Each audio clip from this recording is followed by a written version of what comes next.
All right, we're back with the Monday Not So Live show. And while I am sad Dave's not here, Dave's on assignment, we do have a special guest all the way across the pond. He was once inspired by me to start an obstacle racing channel, but then I, in turn, was inspired by him to start a fitness racing channel. It's IanK, everybody. Matt, thanks as always for the inspiration and for inviting us to the Not So Live show. You sound just like the guy in the podcasts. Some people you go, hey, that guy doesn't sound like anything. Like he sounds like just like he's in the podcast. And also with us, I want to say as always, because she's almost always with us, a woman who is coming back from another award-winning weekend and who I'm still trying to convince her voice really matters in this sport. It's Cheryl Snow. Hi. Yes, good weekend. Always grateful for a podium. We should never, ever not be grateful for a podium. Absolutely not. I feel like I want to start there. We do have an awful lot of HYROX news, but I do want to start with DEKA did have their largest non-world championship event, just under 2K finishers. They've only come close to that previously with their world champs. With some new categories, some new machines, some good news, some bad news. Cheryl and I were talking offline. So let's start there, Cheryl. Where do you want to start with DEKA? Ian can't decide if he wants to look like. I would describe what Ian's wearing is when a guy in a movie wants to be nondescript, he puts on a black hat with no logo, and it's like, I don't want to be recognized. But then he turned it around like he was like, I don't know, a badass gym bro. So he's kind of, he can't decide what he wants to look like. I don't have a light in here, so yeah, I know you put this on YouTube, guys. You're just gonna have to cope with my face and silhouette. I can look like I'm in witness protection program. Okay, you look mysterious. Can we put a voice modulator on you? That might not be a bad idea. What he's doing too is the guys in London this week, they would take the hats, they'd be on backwards, but then when they're doing the lunges, they put them on forwards because you can't have that hat backwards when you're doing the lunges because then your hat comes off, right? So he's just being performative. Oh, that's the move. Oh, yeah, that was the move. So you have to turn it around in the lunges. You turn it forward in the lunges, and then everything else you have it backward, right? This is fascinating to me. Yeah, no, it's like girls with their ponytails and squats. Like you don't want that barbell on your ponytail, right? So what do you do? You flip your ponytail up, or usually we put them up in clips now. I mean, we just don't even risk it because all that weight, like pull hair out. So yeah, dangerous stuff. All right, let's talk about DEKA. Okay, look, I've been going to DEKA for 100 years now, and I kind of had the feeling that this week was going to be different. This time was going to be different. This is the I'm sorry. I really thought it was going to be different. It's just an interesting way to start. I did. No, I was expecting things to be different. And I got there and I always get there a day before. I always go to the venue just to kind of make sure I know where it's at. And lo and behold, like they've got some scaffolding and they've got a big LED screen and they've got things like they're working on a look, right? Like it looks different than it used to look like. And I thought a level up in production, you're saying. For sure. And not only that, but the next day when I actually was there for the athlete judge program, when you started, there was like little pyrotechnics that went off at the start line. Like what we saw in that Chinese. Right. And they also had the bell that you can hit, which also. They had the bell, which you're darn right. I hit the bell. They also had little pyrotechnics that sometimes would go off at the finish line. Like it was fun. Plus they had turned the whole event around so that when you walked in, the first thing you saw was the finish line. So, which I thought was clever, right? That's always been sort of tucked in the back and it wasn't something. So, it was clear that they had been spending some time kind of upping the production value and making things a little bit different. And not only that, but then of course we found out that there were going to be new machines, right? So, can't wait to talk about new machines. You want to talk about new machines? No, I said I can't wait. That was just you can't wait. Good, because there's new merchandise. I bought some clothes there, which I've never done before, because there was always just kind of this pile of like old Spartan stuff that you could get. They've invested in some new merch. They've got they have a new start line with the pyrotechnics. They've got the new finish line. I felt like things flowed a little bit better in that way. And along with that, though, you still had the people that you love, like the staff there. It is this kind of folksy feel, in as much as I can't tell you how many of the staff members that I have seen over the years that are happy to see you. They're waving. They're happy to be there. It was really great like that. Right. So I will just say that the new machines made a difference. And that's kind of what everybody was talking about, is everybody was kind of discussing whether or not they were different, how they felt, if they were easier, if they were harder. And so this is a new brand that they have partnered with. They no longer have Concept 2. It's like Lycan, I think. And Lycan has clearly gone all in on DEKA. They didn't just have the new machines, but they had advertisements around. They also, the relay points where we would switch on the relay, they were pillars that were sponsored by Lycan. Lycan's kind of their guys now. And I will say the machines are very different. Well, I'm going to read a couple comments. So, okay. And we want to hear more, by the way. So if you want to comment on Instagram, can you guys hear me okay? Yep. If you want to comment on Instagram or YouTube, Fit Donut Lover, did the fit yesterday. Happy with my 39.43. My thoughts. Ski very similar feel, though damper setting was different. Usually a 7 on the Concept 2, used a 5 here. Row was weird. The chain holds tension the whole time, which felt a little strange. Same with the damper setting. Normally a 7 usually was most different. Normally I'm smoked coming off it. Held 450 to 500 watts and it felt much easier. You can also change the resistance, ? But I didn't mess with that. And the other one said the other machine change was Ryan Renee. I got to say, the Lycan machines had about a 30 to 5 second delay on generating data. Really wasn't ready for a complete pivot. We had fun, but this was a hard turn. Figuring out the bike with variable resistance, different height, and 2 sets of handles. That was a little much without an announcement. So the question I want to ask is, people are upset about the lack of the announcement. Why didn't we find out beforehand? So my question is, if they'd made the announcement, your gym probably wasn't going to run out and get it. So did that matter? And if we're talking about competing across, everyone competes on the same machines. If every fit has the same machine, does it matter? If every fit in America has these machines, then the times aren't compared. Do you see what I'm saying? So like, big deal, little deal, no deal is the new machines. Is kind of my question to you. And I'm actually want to ask Ian to jump in here, his thoughts, even though you weren't there, just your kind of overall thoughts as a fitness racing analyst. In terms of not announcing before, it is what it is. Sometimes, as you said, Matt, it's not like your gym is going to go out and get this stuff.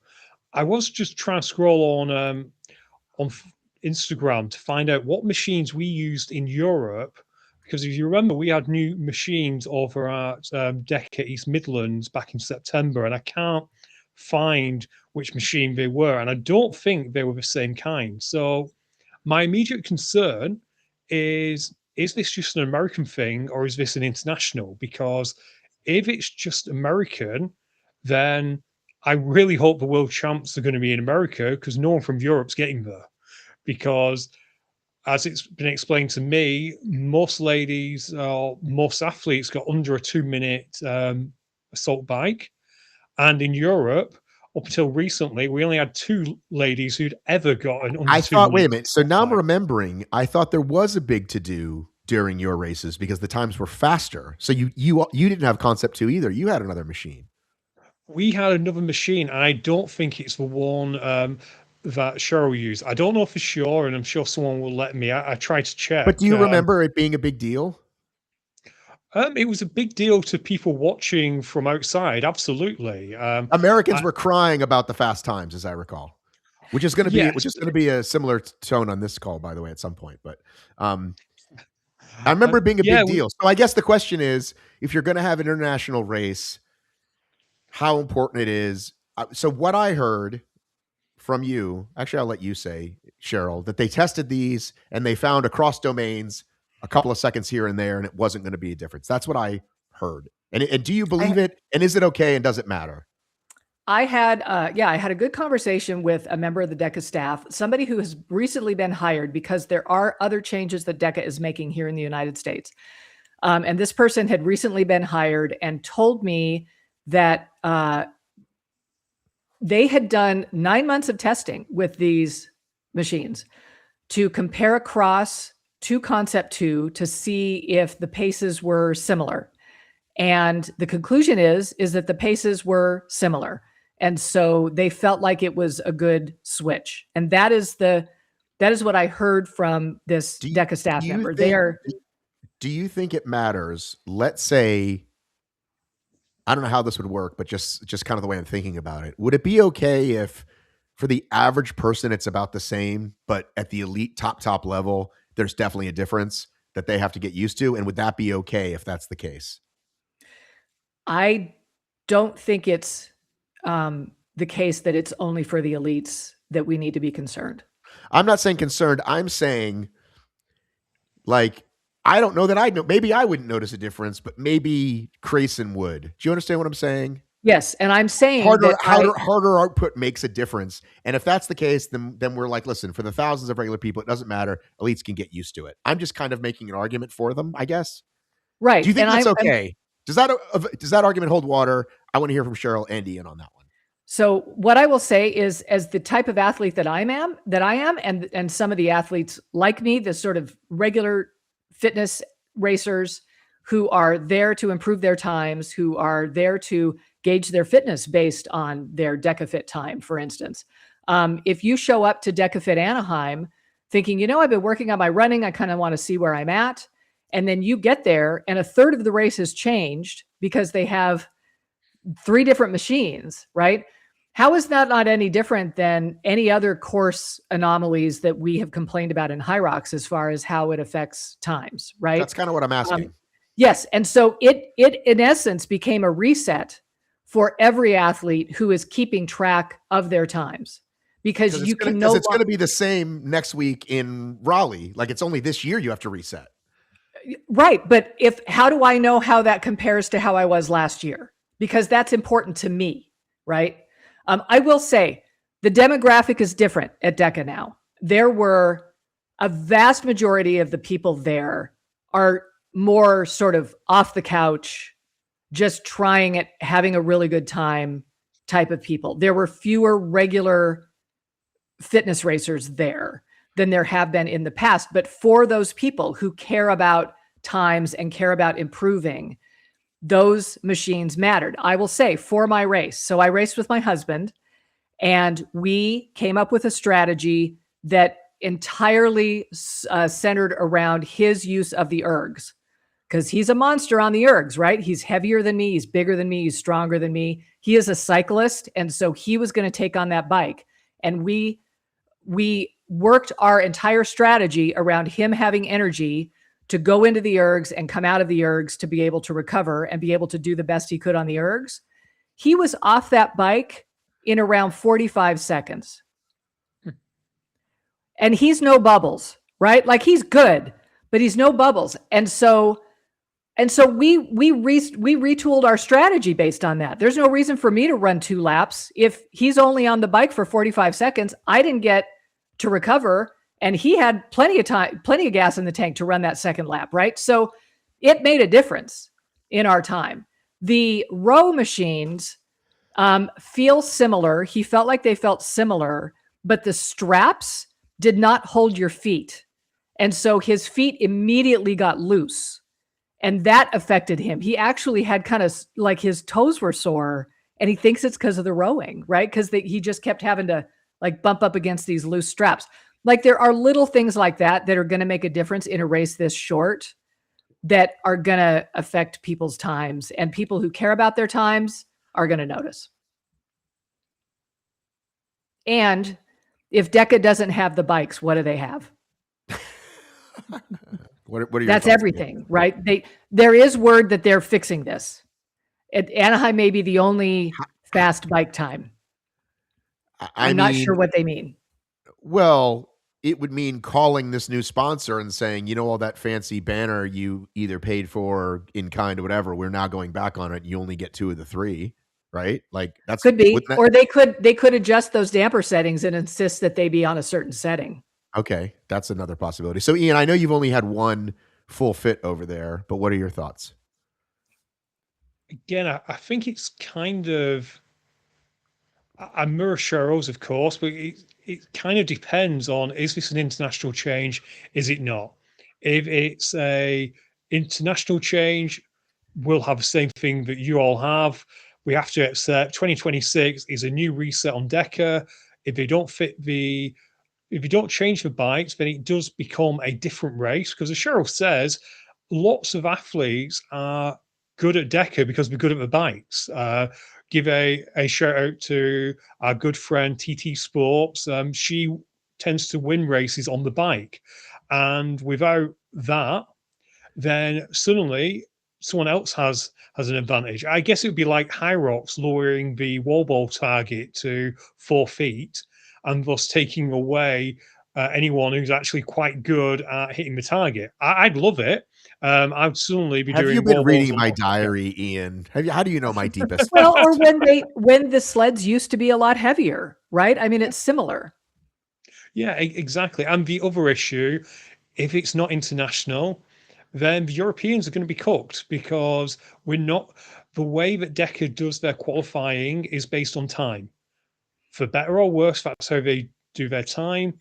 That means you're not going to see many Europeans because unless you can afford to go to America and run a race, your time's going to be significantly slower than any American. Well, and we know that's an issue, though. So, like last year, they opened the category. Remember, they bumped it from 20 to 30 or whatever they did. And, we obviously give DEKA and Spartan a hard time a lot of times. And we also praise them when they do good. But I want to say that I did speak to one affiliate today, even, who said that the feedback he had heard through Spartan, so this isn't official, this is, whoever he spoke to was like, oh yeah, we've tested the machines in Florida. Everybody hated them. So we're definitely not using them next year. So he had heard that from somebody at Spartan. And again, did that person know? Did they make it up in the first place? So it's like, we're going to change it. Like, again, like they've clearly promised these guys something, right? Like Lycan and D-ball, those big, wonderful yellow bouncy balls, like those are clearly the new guys that they've made a deal with that has to do with something to do with money and messaging and equipment, right? So there's a deal there somewhere. So I think the damper setting thing makes sense. If they're like, okay, this is the damper setting it has to be on, that I guess that makes sense. It would help, but I'm not so sure. I haven't been on the bike to know, like, he did all the bike stuff. So I don't have a really good idea for that. Also, those new boards that they put down for the sit-ups did not get great reviews. I'm not sure. So what is the point of those instead of just a regular kind of yoga mat, another branded thing? It's just another branded thing. I'm not really sure why it was there other than I think they're just, a sponsor. I can't imagine they feel good. Right. That's what people were saying is they just weren't fans. To be able to do rapid sit-ups on them like that, I think we're not as easy. They're harder than the mats that we used to use. So there was a lot of changes. Yeah, and I feel like no real heads up. Yeah, and I don't know that they owe us that. If that's again the beginning of the season, this is the first race of the DEKA season. Like, I don't know that they owed us the explanation of the change, but again, it's what I was talking about and what you and I talk about, Cheryl: information, relationship, trust. If DEKA wasn't DEKA, this might be but because it's yet another thing they feel poorly communicated on. One thing that we were pleasantly surprised was that they did give people checks at the end of the night, which is really nice. Yes. And I'd also really like to see them pay the people that are owed a lot of money. Mm-hmm. Brooklyn posted she's done with it. They owe her 10 plus K. A lot of other people are owed. And so I thought it was nice, but I couldn't. And I messaged Grayson because he tagged me in it. And I said, I'm so happy for you. And I don't know that I want to share this as great news because the first thing people are going to say is, right, but what about so-and-so? Yeah. Well, it's always somewhat entertaining whenever there's that subject that gets dropped, the group therapy session that goes on in the comments. on any post about that with the elite athletes, right? Frustrated by how things have gone. And yet, you know, as I said, this staff member that I spoke to, who is highly optimistic that they are making a lot of changes. She and others have been hired just this year to start addressing changes with the affiliates, you know, starting to addressing some of the issues they were having so that they can be more responsive for the affiliates. They're, you know, getting the athletes paid right on the spot. They're very proud of that. They're trying to react to any issues that have been brought up so that they can be addressed. So you left feeling pretty good, but you did hear from athletes who were frustrated. Is that kind of the overall feeling? No, I won't say that. Here's what I'll say. I think Spartan staff seemed very cheerful and very optimistic, and I think they're trying really hard, and I think that they're trying to address some things. If they're being responsive, I have something to add to their list. Let's go. The biggest complaint, hands down, were the long wait times and the poor judging. Hands down. That's all I heard at this event. And I would say that we could give them a pass, maybe, because Dave wasn't there, and, you know, Dave fixes everything, right? If this wasn't a chronic issue, and we could give them a pass on the late long lines, because this was explain to people what that means, because when people sign up for a HYROX, they're allowed to go in the warm-up zone. They stand in line, they go in 10 minutes before, and they race right on time. So now explain how it works at DEKA sometimes or frequently. Okay, yeah. HYROX time, if you miss your time, you're out, right? See you later. Like, tough luck. Yeah, nothing, right? Nothing. DEKA. And I will say, we kind of don't give them enough credit for that, because, you know, in OCR, it was late. And I mean, we've all started 5Ks late. Like, considering how many people they put through, they kind of got that one dicked, as we say. They know how to put thousands of people through on a weekend without, sometimes awards are late, but the races, if they get behind it all by the middle of the afternoon, they catch it anyway. So good for HYROX on that, but go ahead. Cheryl. No, it's absolute perfection. I mean, you know, right? And let's face it, as athletes, we are timing our warm-ups. We're timing our fueling, right? We're getting everything lined up because we need to be ready for that start. We've got to hit the loo a certain amount of minutes prior to the race. Yes. I don't know what that started to be Australian. I don't know what that was, Ian. Sorry. So let me just say, from my experience this time, I signed my husband and I up a little late. Usually I sign up a little early, but, you know, I didn't get around to it. I wasn't quite sure if I was going. By the time I was able to sign up, I was only able to sign up for the 4:45 p.m. to 5:15 p.m. time slot, right? So they give you a half-hour window that you are due to race. I already knew from that, because of my experience with DEKA in the past, because age group teams started at 3:45, I already knew that we were going to be late by 4:45, right? That it's just the way it always is. I had somebody write me and say, let me read this so I can, I expected to be disappointed by the experience because that's how it always is with them, right? We already know. Like, my European friend who I race HYROX with was asking me about DEKA one time, and I said, let me tell you, you're used to HYROX.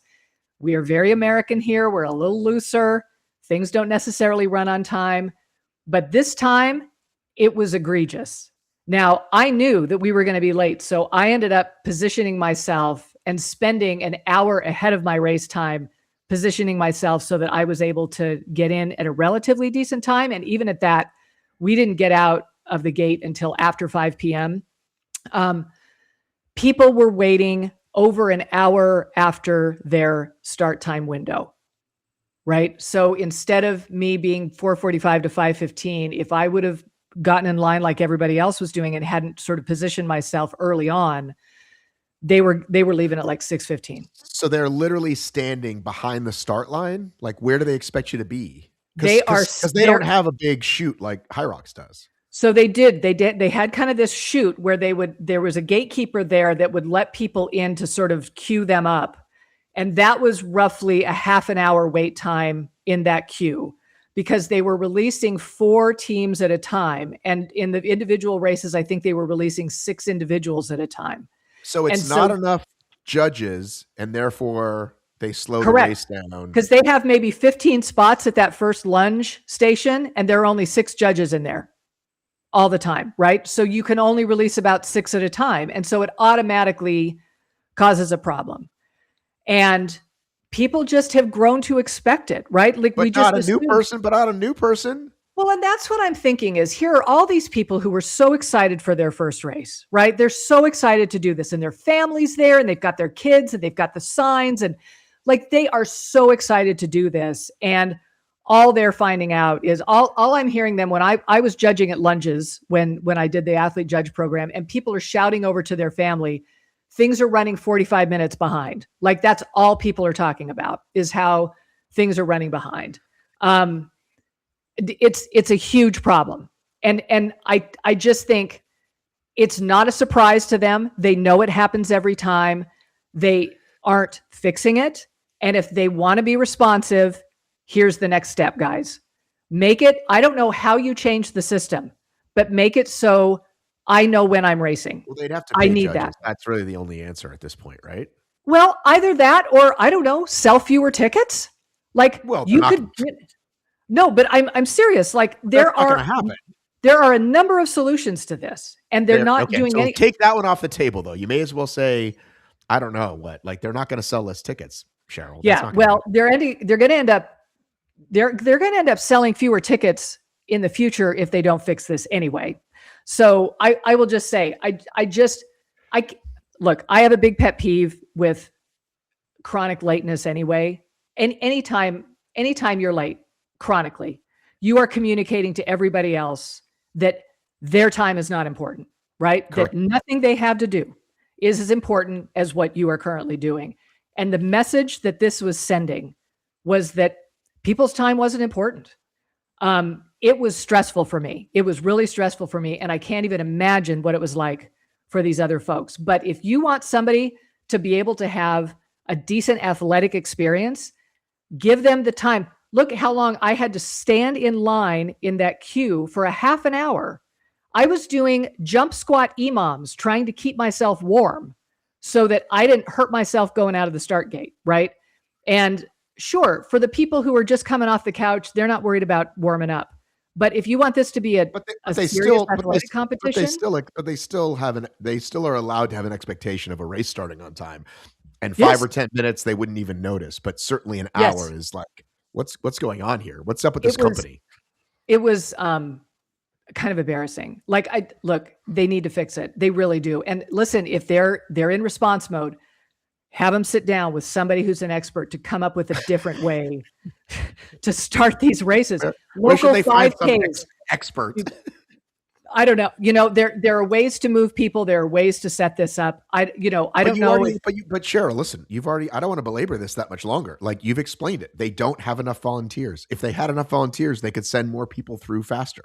So find the solution for getting more volunteers. Well, and that's, again, they could do what our friend does at Deadly. Everybody gets a voucher, right? Like, I think that's a great way to do it. And you could find a way to get deals for that somehow to like make it cost less. I don't know if there's a bulk Amazon voucher or something. Like if you spend 10,000, you can get 20,000. I don't know. But even if you didn't get a deal on it, just like it seemed to be worth it. Like it seems to me that's how I would fix it, is I would give people a free race and $100. My first DEKA Fit was in Austin, Texas back in 2021, I think. They had the National Guard there volunteering, and then the National Guard was racing.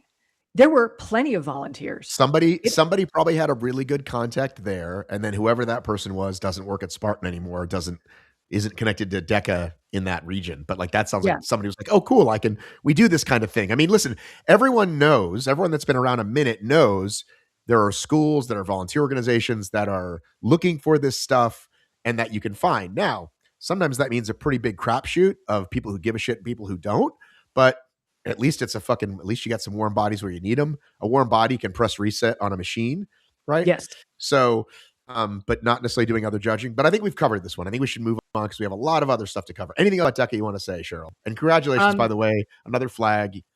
Good job. I know.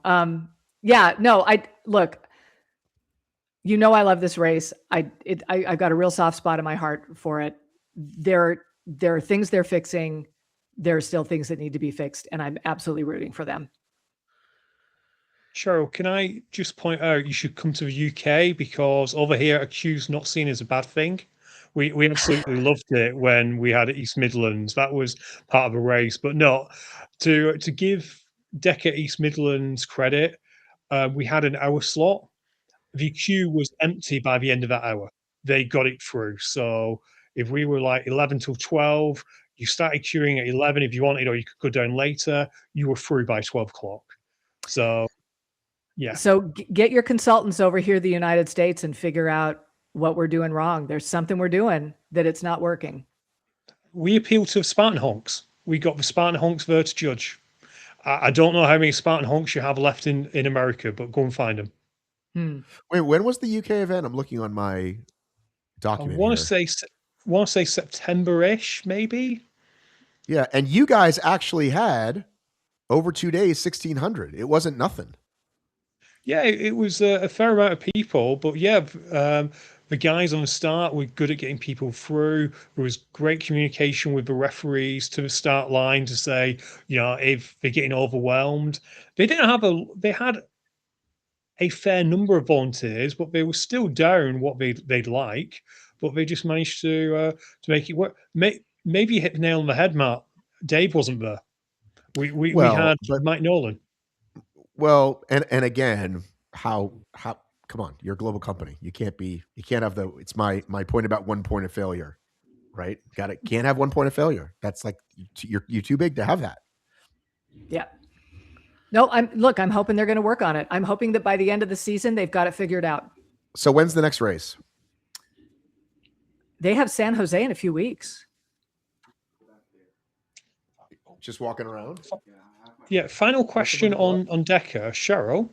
Yes. You have any idea why there was no streaming this week?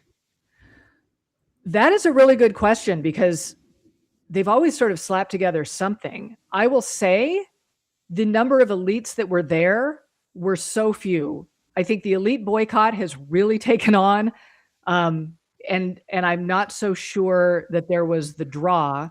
Never heard thing one from OCR report. And usually I do, and they're usually putting it together, and there was no talk whatsoever of it. So I think that's a question for Jason. I'll have to ask him. April 25th and 26th, Safe Credit Union Convention Center, the NorCal event. Yes. So we'll see. And then 2 weeks later is Austin. So, and by the way, for those that didn't know, Spartan, one of the ways they're fixing not owing people is paying less. So there's only going to be 3 events. They do pay out. This was one of them. And I forget that they're calling them regional. So I think maybe Philly is the other one.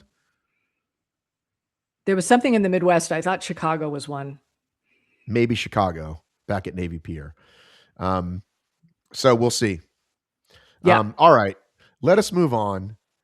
We have a lot of HYROX stuff to talk about.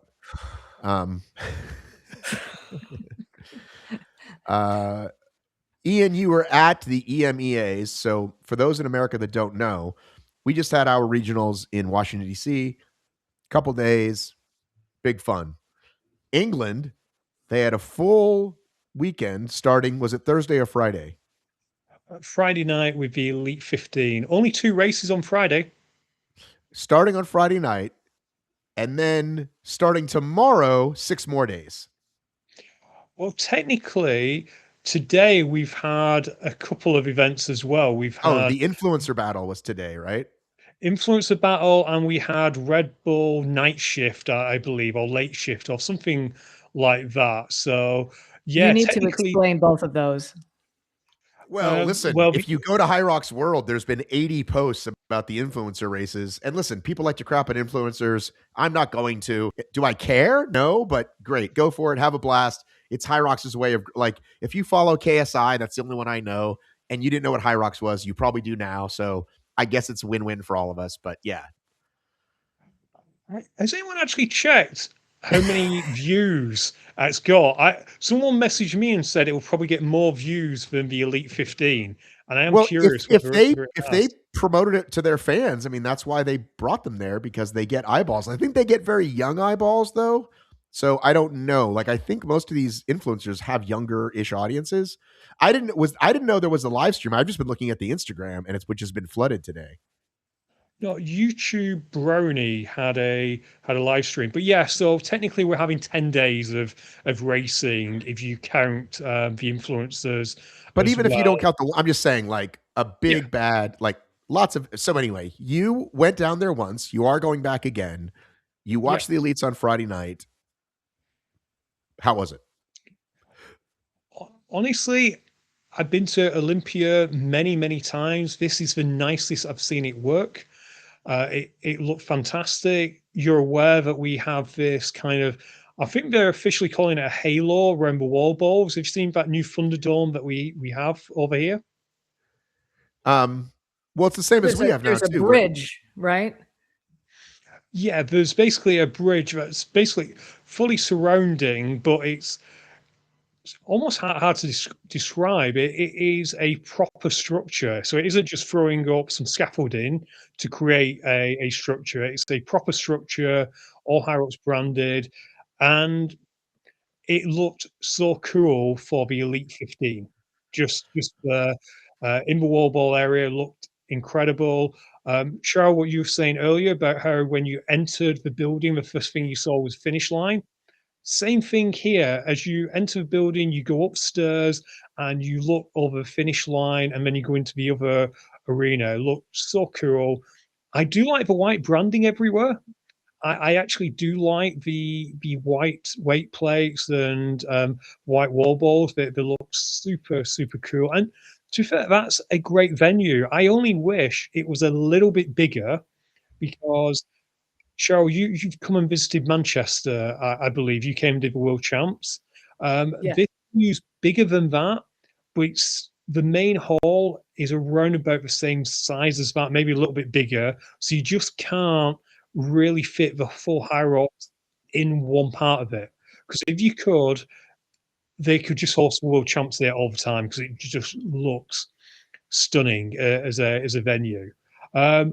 For those of you who are curious, by the way, 4 hours after, sorry for dating this, the Brony HYROX stream has got 132,000 views. Yeah. So again, like, exposing HYROX, but again, I wonder how old they are. I hate to be such a hater, but like, again, a lot of people probably learned about HYROX that they had not heard of before. Does it turn into sales? I don't know. We got young stars this weekend, and tickets are still available. So hey, you never know. Well, there you go. Yeah, we're not really doing that over here, and I don't know if HYROX is popular enough to do the kids version. Like, I don't know if it's ever going to happen over here. Maybe. I mean, Cheryl, do you see it happening over here? I'd like to see him try. I definitely have my grandson in it.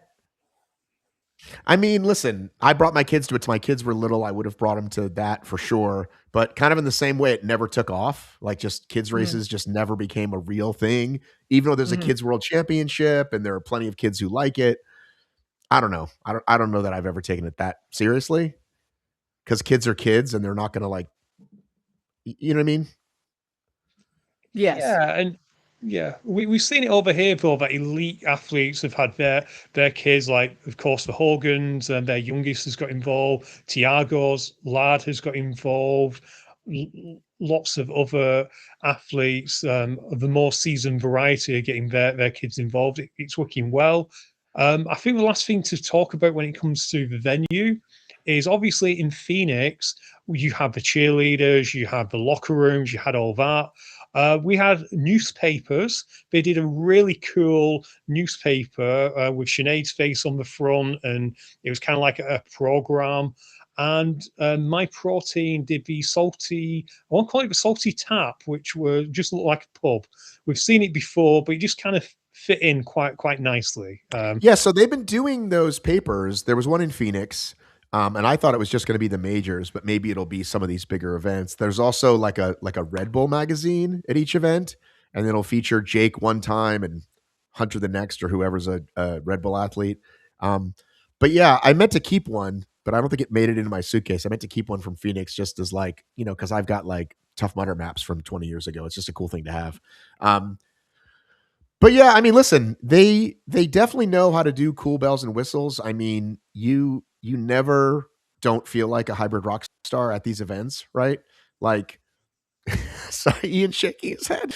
When I was doing DC and the bridge didn't just have a banner, but an actual LED screen that changed, I was like, this is cool. I mean, they just really good at that stuff. Always high marks on production level. So I'm glad that DEKA got a bit of a note. Clearly they learned from our China friends that like, let's try to like, even if we don't have HYROX money, let's bump it up a little bit. Yeah. What is the vibe like in the arena?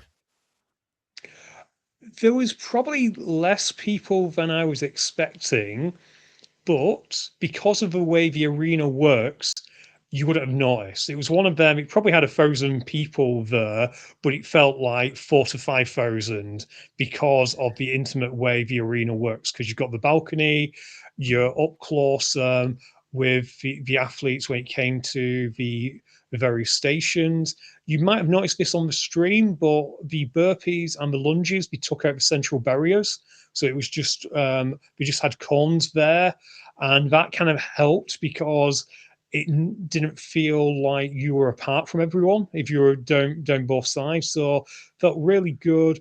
People were happy. Of course, there was a lot of UK athletes, so that always helps. And there were athletes like, of course, Sean Noble, Tim Venish, who people over here absolutely adore. So there was a lot of noise, and it was cool, and it didn't feel like just friends and family.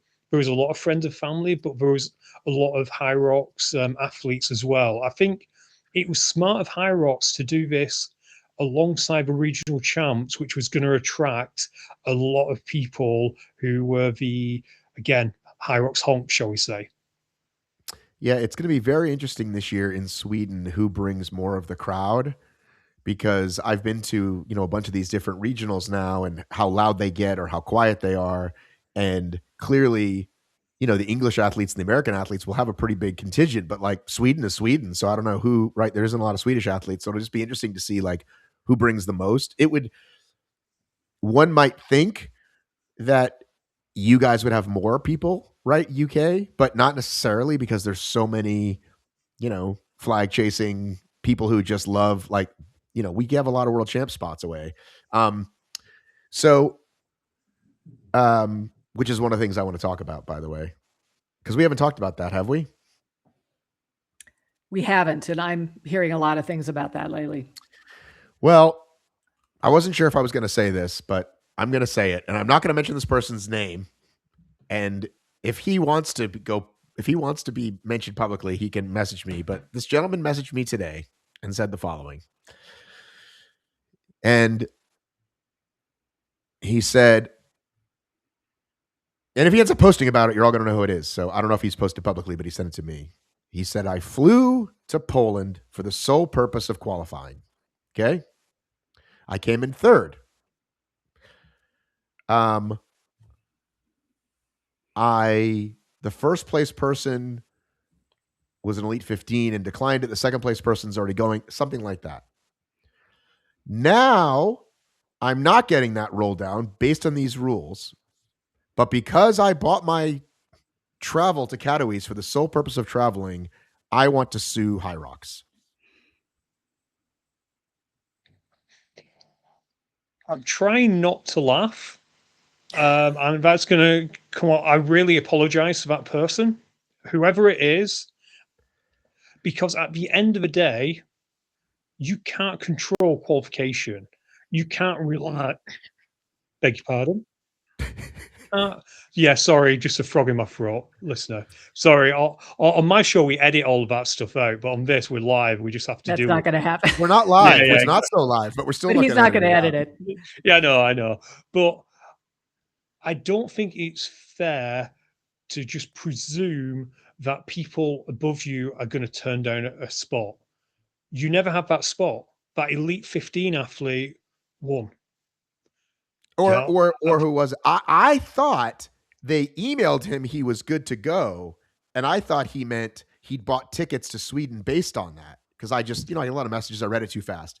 And then I said, wait, were you given the spot? He's like, no, but I traveled. Then I said, I think you have better things to do with your time. It's unfortunate, but I don't think it's worth it.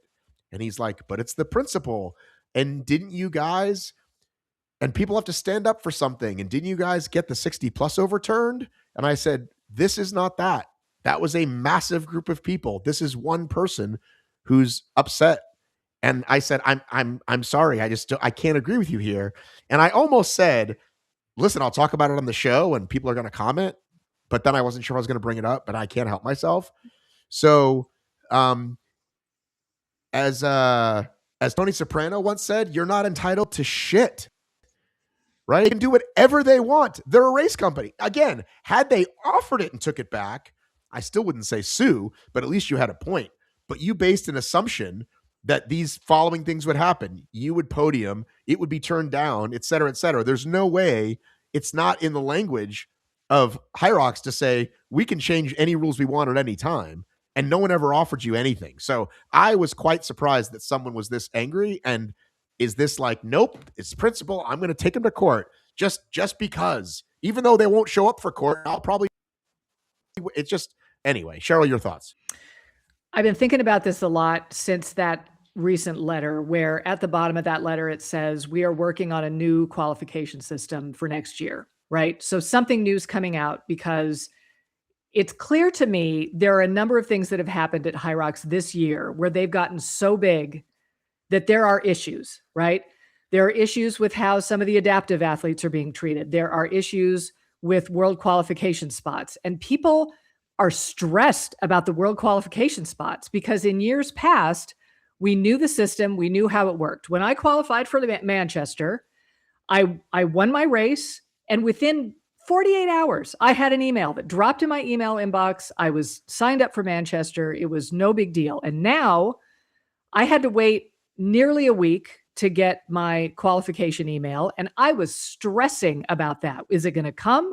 Is it not going to come? I'm checking my, junk mail. People are emailing me with situations where there is a snafu with their doubles partner. And so therefore they email HYROX saying my doubles partner didn't get an invite, and HYROX gets back to them. And this was just last week saying, we will fix the problem within 6 to 8 weeks. So about the time World Champs rolls around, Stockholm is 13 weeks away, right? So people are stressed. Like, we have really hung our hearts on these world qualification spots, partially because we're used to it. And I think partially because you're right. I think there is this sense of entitlement that the system should always work flawlessly and it should work for me. And I deserve this, right? And I think, yeah, we do. Like, if we won and they told us that if we won, we were going to get in, or if there was a roll down, we should get in, then yeah, the system should work for us. Unfortunately, it's a race company and it is increasingly bureaucratic. And there have been mistakes after mistakes after mistakes this year on this. I know people who just never got the email. Lauren Griffith's mother never got her email last year, was not invited to World Championships because it just didn't happen. She just didn't get the email. Well, here's the problem, quote unquote, which I have talked about many times. Participation sport, mass participation event, which has customer service, right? Did I get what I was promised? Can I get a refund? Where's my medal? What shoes do I wear? Versus a sport that you qualify for.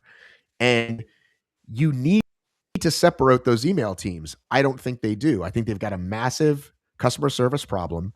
And unfortunately, I feel bad because I've talked to Spartan employees and I've been around long enough to know that someone might email, and if you don't respond, they're gonna email again 12 hours later, and it just resist them. It's like, guys, give people some time. Like, give them at least a day or two, right? Mm-hmm. So, or people ask really dumb things, or people, but Lauren Griffith's mom could have, and I'm not saying she did, but just as an example, might have entered her email address in wrong. And when she never got an email about it, she just went with her daughter anyway. You know what I'm saying? So like maybe, and then that's why she never stuff like that service issued, right? Yes. But when you're running when you've got this next level called age group championships, and you get a world championship and you're going to travel and all this stuff, that's a whole other department that needs to answer those, because they need to compare, like, did this person qualify, or did they not get their flag, or all this other stuff. And then the other stuff is just, hey, I broke my leg, why can't I get a refund? And the person can say, because there's no refunds in this race, right? You see what I'm saying? And because they have so many people in this other category, which pales to the million that are going to do it, these 10,000 are still 10,000 emails. Yes. And what's, I think you're right. Look, I just feel like it's a growing pains issue. And I feel like there's a lot of imperfections. But we can't do that though. We can't do that in year 9. No, you're right. Here's the problem is, and I will just say this, that what's happening now, because this is happening this year, is people are starting to suspect that they're doing it deliberately, that they're saying, we're trying to limit Stockholm registrations. And so we're dragging our feet on these qualification emails. Because they don't have enough room. That's what, and so that, I don't know if that's the case or not. I have no evidence one way or the other, but I think the sentiment speaks to the larger issue, which is they're not trusting HYROX anymore, right? There's this lack of trust that's happening because of how things are going. And so that's got to be a concern to HYROX at some point. Well, Ian, you're way more in the Facebook group than I am, and I know you see a lot. And again, the UK is ahead of us by a couple years, so they're X amount more upset, X amount more entitled, like both sides of right and wrong, right? So what are you hearing about this new, forget the 60 plus, just this new change of, by the way, you're probably not qualified anymore? Well, I don't think, I'd say there's not some big conspiracy. I'm fairly convinced, and I can take your point, Cheryl, that perception's reality. Perception is absolutely reality. A change was made and people think, oh, it's this way. If you're not receiving your emails, I hate to point this out, and I'm going to get heat for this. It's usually you as the customer's fault. You've either entered the email wrong, or what a lot of us do, and this is partly HYROX's fault as well, we click unsubscribe. And HYROX, to the best of my knowledge, do not have a system that says, oh, well, if you unsubscribe, you're not getting, please come on the HYROX cruise emails, but you're still getting these important emails. No, you unsubscribe. Or you breeze past it because you're getting 100 marketing emails a day from HYROX and Sainsbury's and whoever else. So you're just like... Yeah, absolutely. That happens from time to time. I don't think I'm betraying confidences here. I am aware that they do have people who are assigned for dealing with the World Championships. They do have who are separate to the main team. But Cheryl, I think you've probably pointed this out. The people who are trying to get to the World Championship are probably more engaged than the usual people. And unfortunately, they're their own worst enemy, because exactly as Matt just said, I sent you an email 3 hours ago and you've still not responded. We are so used to in our life getting instant gratification that suddenly you've sent them 7 emails, you've posted on Facebook 5 times, you've Instagram messaged HYROX 17 times, you've messaged Hybrid Fitness Media 10 times asking them to take it up as a special thing, and all you're doing is making yourself mad, because you will eventually get a response, providing your email's correct.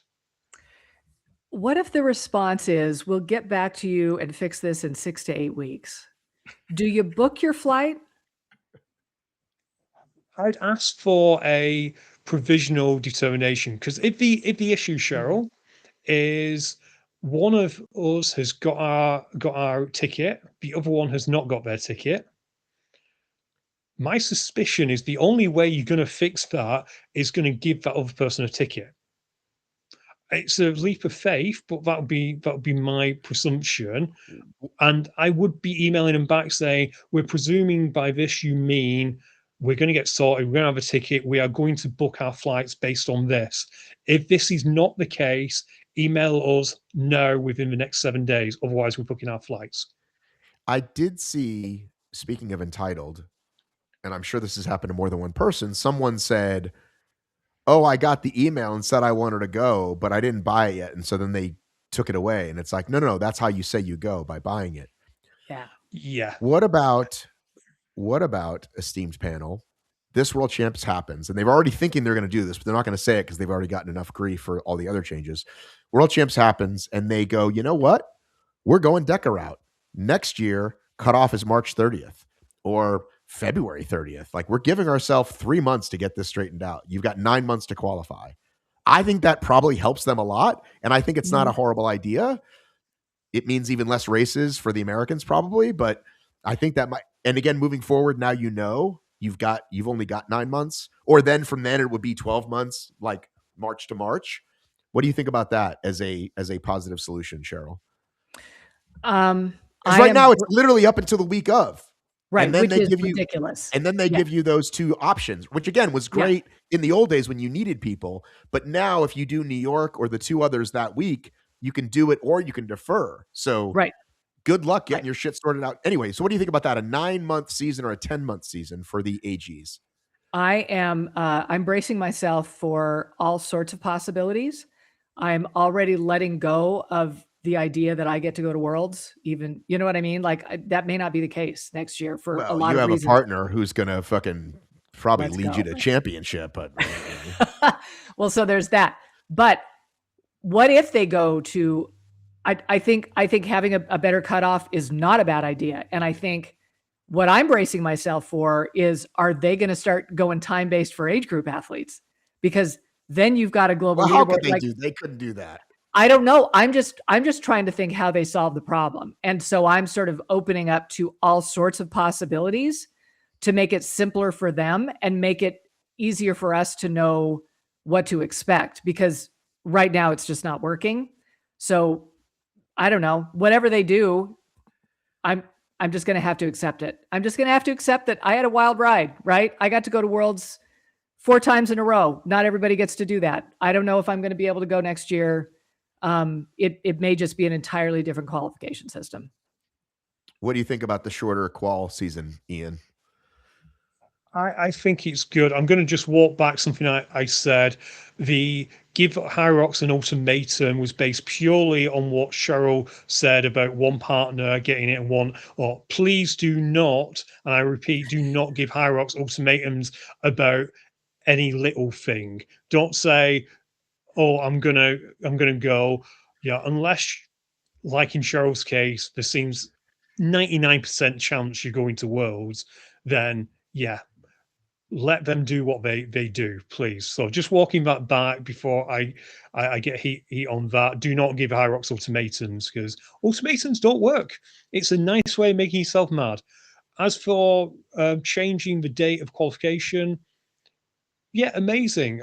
To be fair, if I was to change the system next year, just go with first place gets a spot.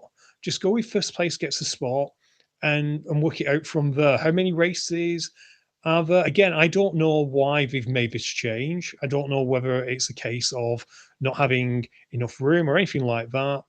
But I do know at the start of the year that they had a lot more qualification spaces than they do now. Now it's first place, and now it is first eligible athlete gets the option, and if they don't take it, then the spot's lost. So all speculation on my part. Maybe they got their sum slightly wrong based on how many people didn't go to Chicago, and when it comes to Sweden, it's easiest to get to and more people accepted. Who knows? Or could be a million things. Cheryl, in terms of what you said about time-based, I don't think that'll ever happen. But could they do, you get first place, but you have to be within a certain time? I wouldn't be against that. Again, it depends how they feel about it. Like, to me, the easy solution is it's a 2-week event. You know what I mean? It's like, hey, we throw 12 days at this. It's super expensive, but it's a big celebration. and we love, you know what I mean? Or is it, oops, we fucked up and we really kind of don't care about these people? Because I think they do. I think they like it. Like everybody loves a championship. And again, it's, you've got the elites, but you've also got celebrating those other people, all the age groups, adaptive, whoever, more chances for sponsors to get involved. Like, again, that seems to be the simple solution, is just keep it open and just make it longer. Because to go like, I know we actually said we're moving away from fast times, but now we give away too many qual spots. And again, I don't know. I just, it seems weird for them to have this problem now and not doing the math that they needed to do to figure it out. Saying all of that, we don't know for sure how it rolled down previously. We don't know. They never came. This is the first time they came out and say this is how it's going to work.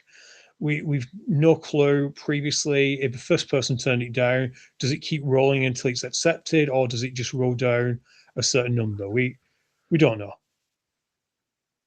Like, we don't know how far it had to go before. Yeah, we've no clue. Did it roll down until it accepted? I've known people in sixth place who've gotten world spots before in times past. Yeah, but how many qualifying spots were there? 4, 5? Who knows? But I think stopping after 5 makes sense. Like, hey, you just can't keep going forever because we want the best people there. But to say first or not is a little silly. Because why bother doing it then? Well, it's gonna change worlds, right? It's gonna. I mean, I met somebody at DEKA this week who I'll see her in Stockholm, and she's really excited, and I just think there are so many of us, and we can all sort of enjoy that. And if they're going to restrict it so much that it's just such an exclusive group, it's just going to change the vibe. It's going to change the engagement with the sport for sure. Here's a question. You're right, Cheryl. This year, 1% is going to qualify. Next year, it's probably 0.5%, and it is going to get more and more elite. But does that then mean what we had in London, the Open Championships, does that then become the kind of destination for the, choosing my words carefully here, but for the people who don't have time to go to the gym all the time, but still liked this idea of a championship? Could HYROX end up with this idea of the Open Championships being you can all come, you can all have it, and we'll have an after party or whatever? I feel like the American Championships, and you can speak to this as far as what happened in London this last week, but it felt like they had beefed up the event. It felt like it was something special with the medals and with the with what people were able to get. I know that I remember an interview with Mintra years ago of her saying she really did want a true open championship where anybody can show up and anybody can win, right? And that tends to click that box, so that for any of us who are just trying our best, we can show up and there isn't some sort of qualification. I know there are some people who are pushing for qualifications for these regionals, and I don't think that's HYROX's intention. I don't think that'll ever happen. So maybe if they did beef up these regionals, it would suffice. There is going to be a generation of us that's never going to feel like that's enough because we got used to going to Worlds. We had it in OCR though. We had it in OCR back in the day when Adrian's company put on the first one in Canada, and it was easier to get to because there was less people doing it. And yeah, if you're used to always going to world champs, it's going to absolutely suck. But it's also a product of good sport. Matt, I'm going to be a surrogate host here, and should we circle back to London, because I suspect there's a fair few things you want to talk about? Yeah, no, of course. No, that's fine. I appreciate you. Thank you. I appreciate you redirecting me. Well, there are a lot of things to cover, and I want to start with the one that's, I think, being talked about the least, but and maybe it's the least significant, maybe it's more significant. But I will start with let me pull up my notes here, with a post from one George Edwards, GE Training, who says, "What's up with those times? Top 7 men and top 10 girls all PR? Madness or short course? Sled times were crazy." Now, I too thought after the men's race, wasn't so focused on the women, but after the men's race, when I saw 3 men's teams run a world record time, 2 of those teams were then removed for penalties. I thought, so you're telling me that these 3 teams had essentially the day of your life, because that's what you have to set a world record. Now, to set a PR, you don't have to have life. You got to have one of the best days you've ever run, period. So when you've got 7 out of 10 teams, right, or individuals, I don't know the math, but Hunter McIntyre put a show out today. It's called Jock Talk, and he just comes on and he goes live and talks shit and does his thing. He pointed out very scientifically and very practically, if you want to go and watch it, here's this person, and here's what this person did 30, 60, 90 days ago. And these times are like 90 seconds faster in some cases, right? And 45 seconds faster in other cases. A kind of across the board. And he consistently said, listen, I'm not about shitting on the athletes, as I am not shitting about the athletes, but clearly we had what I would call a fugazi course, because it's not probable. Now, is it possible in the realm of possibility? Absolutely. It is not probable when you see the swings of HYROX races that if you counted all the teams together, 70% of them have a PR. That's just not what, and by a significant margin. So the problem with this is not that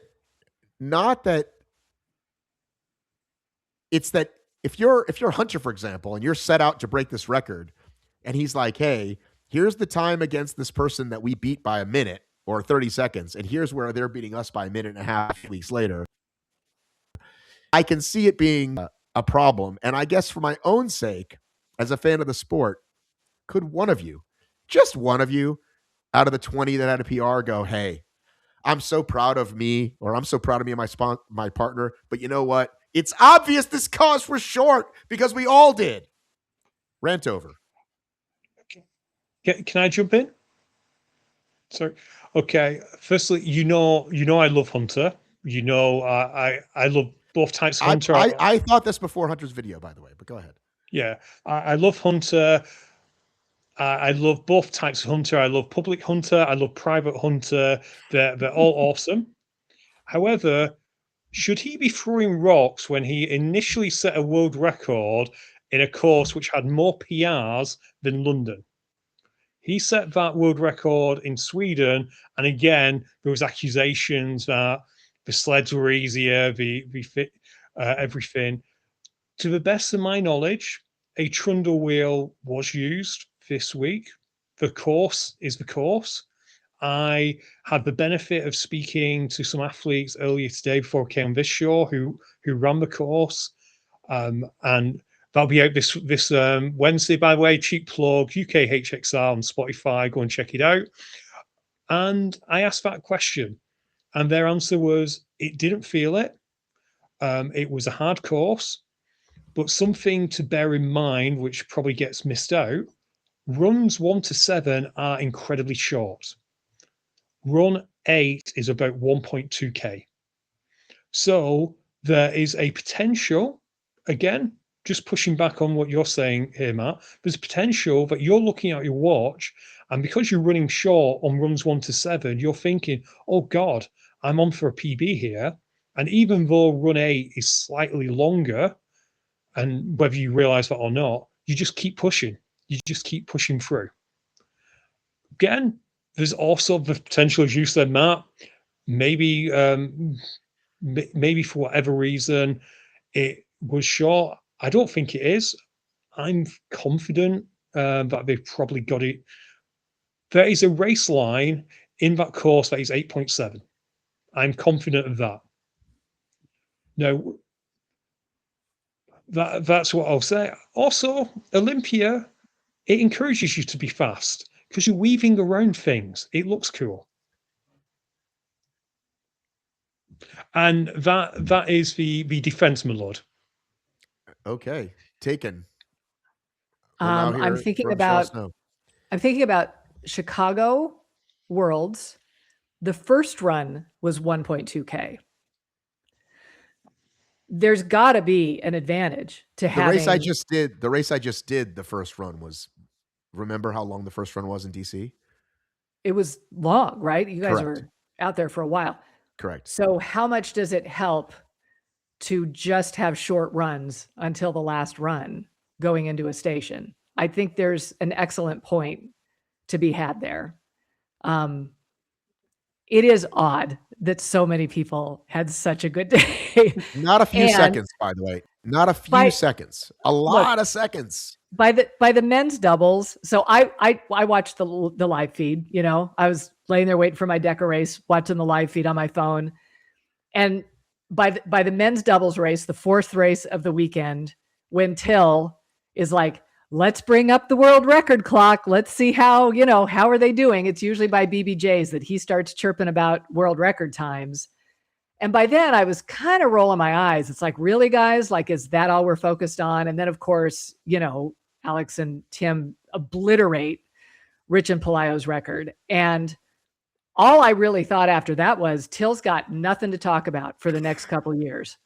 Because who's going to break these times, right? Like they've burned their match on these world record times this time. So whether it was a course issue, whether everybody's just getting that much better in the past 6 weeks, hard to know, but they're going to have to find a new talking point.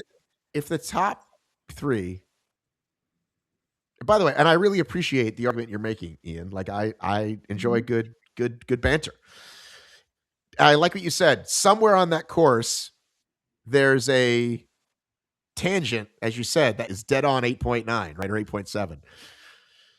By the way, I don't believe in conspiracy theory. I don't think it's let's do this because it's good for the camera. I think it's somebody fucked up and they just weren't going to acknowledge it. Now, what's interesting is they did do that once. Remember, there was a sled push that was a length short and they adjusted his time. Amsterdam, but I don't know I don't know if it's too big now to do that.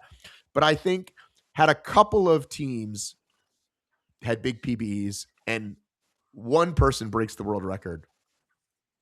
But yeah, and listen, it's hard, right? Listen, speaking personally, I had a great time with my guy in DC, and I thought my splits looked great. And when Dave said, well, actually your runs were probably short, except for that first one, that's why your pace is about the same. Maybe you didn't run faster. It's like, oh shit, like I don't want to hear that. So it doesn't feel good to hear, but I just feel like you gotta, I don't know. To me, it's so obvious that this happened. And again, I'm not upset with you racers that you got a PB, but at least one of you has to go. We all did on again, races that consistently have DNFs, consistently have people, some of their worst performances. Everyone has the best day of their life and half the fucking field, breaks the record. I'm being a little sarcastic there, but it's a lot. It was an awful lot. And like you said, they blew it. There ain't going to see those times again. Nope. That's it. They got to find something else. Maybe some relay world records somewhere, maybe. But yeah, you're not going to see singles or doubles for a long time. That's a good point, Cheryl. That was brought yesterday, by the way, the relay world record. Just throwing it out there. Was it in London? Yeah, in London. The mixed relay record got beat. But the other thing, I know it's kind of sticking out to you, Mark, but bear in mind the last time the doubles record was broke, second place broke the old record as well. It's what happens. So are you telling me that course was short but as well? Who knows? You're really bumming me out, Ian. I'm sorry. Oh, wait till you get to some of your other topics, Matt. I love you, but there were things you did over the weekend I didn't agree with. All right, let's go. Are we talking about no comment? What are we talking about next? What's the first thing, Ian, you didn't agree with? I really had a hard time, Matt, with your post over the weekend taking issue with that judge being close to Sean Noble. Okay. I didn't think that Okay. was nice at all. Okay. Can we speak to that? Yeah. So, first of all, I just noticed you're wearing an Ultravirus shirt. So, OG. So, I watched this and I got up from my television because I was laying down and watching this in my palatial mansion, JK. And I just noticed, like, God, this girl is close. And so I got up there with my phone and I posted, God, is this girl close? And I posted it in stories. And it got everybody was commenting, she's way too close. Wow, this is crazy. And so I thought, well, this is getting a lot of traction. I think I'll move it to the feed and see what happens. And when I posted on the feed, I got almost the opposite. And I haven't figured out psychologically why that is. It was certainly some, hey, she's too close, but there was an awful lot of stop shitting on judges. Like, why are you doing this? I think she's doing what is necessary.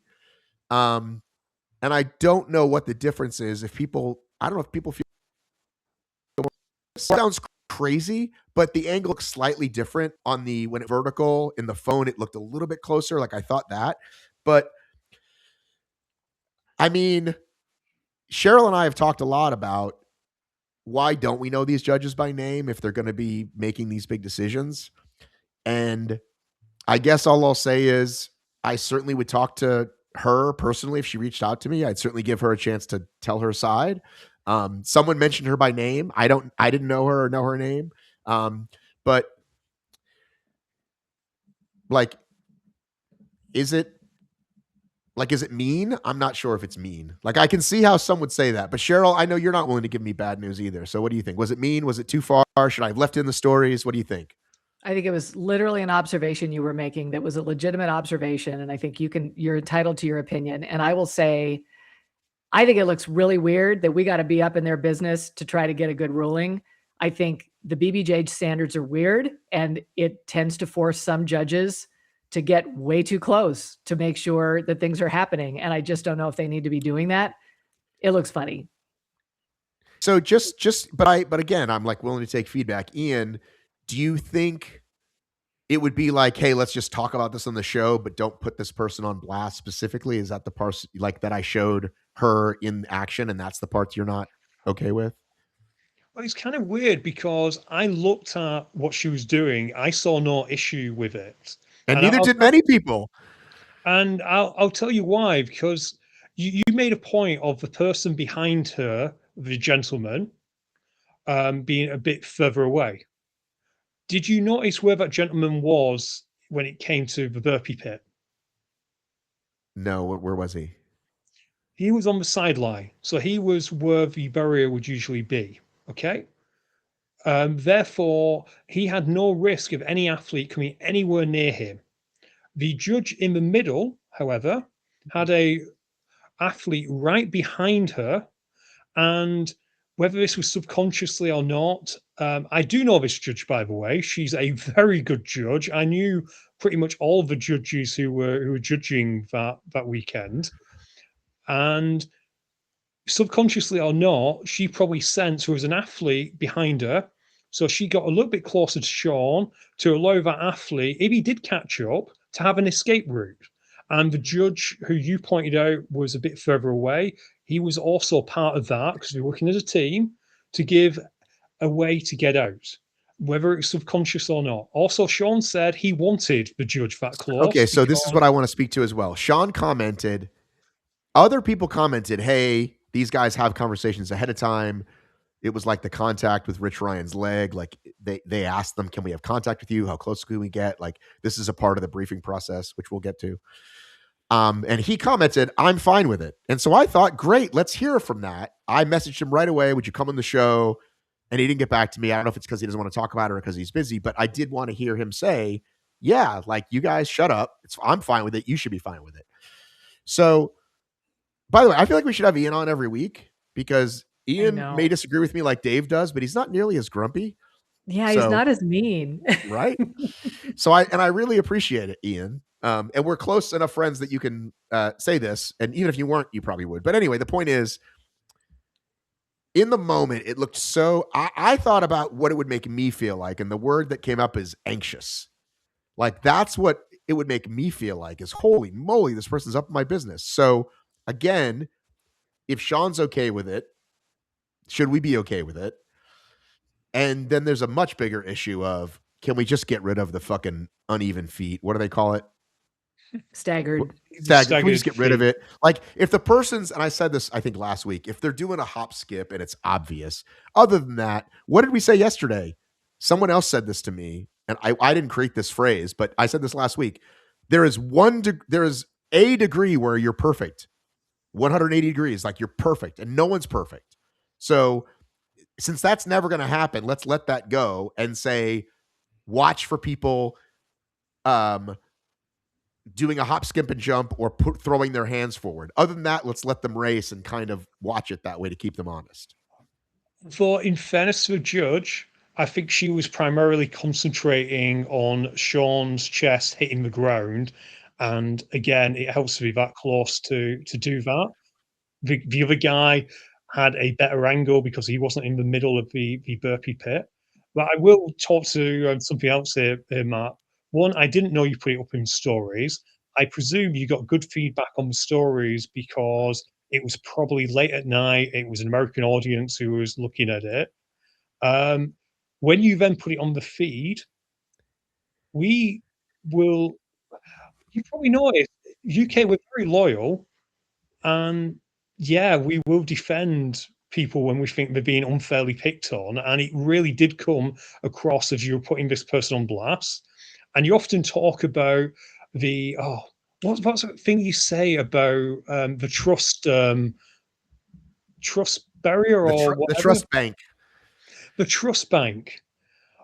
For whatever reason, Matt, and you know I love you, but you have now got this reputation, particularly in the UK, of being TMZ. And people looked at that and thought, here's Matt again, trying to cause a scandal within HYROX, and that's why you got negative feedback on it. This is all great information. Yeah. So again, I didn't know you put it on your stories and got good and then thought, oh, I'll just put it on the feed. But yeah, to everyone, because again, if you look at what your feed looked like of that weekend, I don't know whether you did this deliberately or it's just the way it was. You didn't put the winners up. Your feed just seemed to be mainly negative about HYROX. Well, it was also, we had also just posted about hybrid games, and that's just kind of, it certainly wasn't intentional. And just so you know, I don't test things in stories. Like usually if something feels like a story, I post it, but once in a while it'll be like, it did really well, and why not move it to the feed? And sometimes it doesn't do anything in the feed, you know? Or it's specifically about the winners. I've consciously, unless I get something really good right away, it's just information that exists everywhere else. And so I kind of don't. Like, I'd rather post like the next day if I have a quote from the person or something, just because it's like, again, especially if I'm not there, right? Like you and whoever else is over there is way ahead of it. And what used to be like, well, no matter what, I'll post the winners. I just don't. Like I'll typically like I've been writing articles so that they live forever, not just in the feed. But I can certainly see that. And I can tell you that this morning, I thought, you know, I wrote this story, the no comment story last night. And I thought, well, I'm going to go ahead and post it in stories because it exists. But then I am going to post it in the morning because it's Sunday night and more people are going to read it. But I did have a thought, wow, there is a lot of negative stuff on the feed if you kind of look at it, if you look at it that way. So for example, like Qualification revoked, judges too close, London ball wall crash. Like wall crash wasn't a negative post, but again, I can see how in a group focused on whatever, and it doesn't really bother me because I know it's a game, and over time you see that, you know, I had a conversation with a guy today that said, you're clearly out to get Dale, right? And we went back and forth on some voice notes about, like, you know, this isn't me. Like these are these vendors that find me. So how can I possibly be they're finding me. Should I not write about it? Like, again, this is all good information. But I can definitely see what you're saying.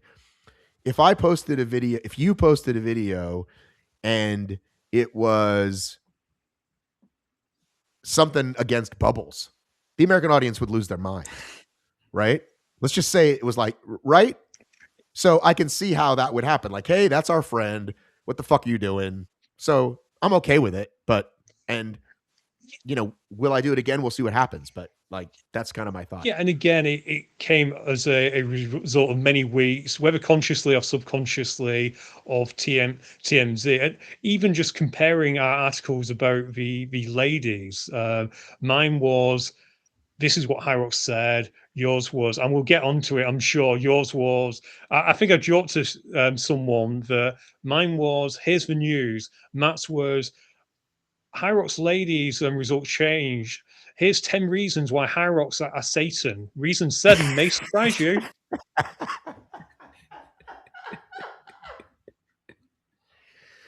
I mean, listen, I don't know how much we want to get into the sausage made here, Ian, because Ian and I talk lately. It seems like almost daily. It used to be a lot less, but right now we're closer in time zone. There's been a lot going on, and we do talk about the business of what we do, right? So Ian, even though this isn't his full-time business, we're both equally as passionate and as invested in this, right? Wouldn't you say, Ian? Like, it's fair enough to say. So we talk a lot about this stuff, right? Yeah, like I say, we text back and forth from time to time. We don't betray confidences. You've got your sources, I've got my sources, etc. But yeah, and I've always been anti clickbait, and so have you. It's just the way you've been reporting lately at times. Yeah, and listen, I appreciate that you're a friend enough with me. We've had other conversations where you and I haven't agreed, and you've been very upset with me, and we've gotten over it and whatever. And again, I think I really want to hear what Cheryl says, because I know Cheryl's a big Matt fan. So I'm a big Ian fan too. So there is a line, right? And like I'm very specific. I'm definitely very specific with word choice. And this is something that chat is great with, because I might say something and I'm like, hey, chat, I want this to be neutral. Even if inside I might be really mad at HYROX or Ian, or Dale from Hybrid Games. How can I post this that's neutral and let the audience decide? So it's a very conscious way, I think. I can tell you that. So do I miss the mark sometimes still? Sure. But I always say I could be Hiller. It would be so much easier to be Hiller and win the short game of likes and shares. But I don't want to be that. That's not what I want to be. But it would be so much easier to throw stones at Deca and HYROX and athletes and use all kinds of hyperbole with images, with words. So I am conscious of it. And I know that you and I approach things differently. And sometimes it might veer into clickbait-ish. On YouTube, by the way, I don't apologize at all. YouTube, I'll put a big dumb picture of it, because I don't really care. Not really the same. It's just an interview. But with Instagram, I'm very particular about how I go about the stuff. Anyway, Cheryl, what are your thoughts? I would love to observe what the dynamics are between Ian and Ian's audience and Matt's audience. I have a window into Matt and Matt's audience, because Matt and I talk a lot and we work together on this stuff. And here's what I will say. And Ian, you can compare and contrast. But people tell us all the time, we listen to you guys because you're the ones who have the tea, right? Like, we will talk about kind of whatever. I love to talk about the athlete experience. I love to talk about just kind of everything that's going on. And I love to see the good and the bad, because I think there's the good and the bad in everything. And because of that, people reach out to me to tell me, for instance, how they felt about the DEKA weekend in Anaheim. And so, and usually people are reaching out to me to tell me what they didn't like, or what they, usually people are more prone to complain than to compliment, right? And I think that Matt probably gets 10 times more of that than I do, as far as the athlete experience and how people feel. And over the past 6-8 weeks, there have been major developments in the sport in general and HYROX with the elites that have caused a lot of people to reach out and to have issue with that. Now, Ian, I don't know if you get the same information or feedback, given that you don't talk about the T. I'm just wondering if you can compare and contrast your experience. My show is a little bit different to your show, obviously. We have variations of this when we're doing reviews. We do talk about stuff, but I'd say it's got more of a British tint on it, shall we say, in that we will chat about things that have gone on that we don't agree with, but we usually find a devil's advocate position. We usually try and argue. I do get a lot of messages from people, some people, in particular the over 60s. I got a fair few emails about that. I do get quite a few, and yeah, my audience seems to like that. I don't lean into clickbait. They know that when I post something up, it will usually be from a good source and that kind of thing. But I don't think our audience diverge that much. But maybe mine's British and yours American. Yeah, there's something to be said, I think, for culture. I just I do have to wonder if, because we talk about it, we get more of it. Like, we get more of the community outrage sometimes about certain issues. And I think that, Matt, I will say, I feel like you are trying to advocate for the community. You sort of tap into what people are talking about and you reflect that. There are seldom times that it's just generated by you initially. I do think you have a pet peeve about the way BBJs are judged. And so you posted that, right? But for the most part, I think that you are just reflecting what everybody's talking about to you privately and on comment sections and various things. And so the way I see it is that maybe we Americans are just willing to holler about stuff. I don't know. Maybe, but we saying that, Cheryl, now think about it, it might just be a product of the show, because in the OCR world, we still have a very similar show to this called the Swift Half, another cheap plug there. And through that, Alan in particular, good old producer Alan, he gets a lot of the gripes through that. Not gripes, I don't think this is going well. It might be a product of the show, it might be a product of culture. My show is a lot more of a variety show. We've got interviews, we've got shows like this. So we don't have a constant one like this. But yeah, I guess it is what it is, but there's always more good than bad. Yeah, and I think if you look at, I mean, I remember a Spartan employee famously said that to me. We had posted something about them, and he called me and said, half of what you do is negative. And I said, it's not even close. I go, look at what we post. Go to articles, Instagram, and podcast, and show me 10% that's shitting on you guys, right? Because people take it really personally. I will say that lately we have two events almost back to back where a lot of stuff happened with HYROX. We had DC and this one where a ton of stuff happened. And so, yeah, I think it kind of feels like that. And I'm okay with it. I know that in the long run, we're not a channel that's just that. And again, it would be super easy to do. It's the easiest stuff to do is rage bait, right? And I'm proud that that's not what I produce.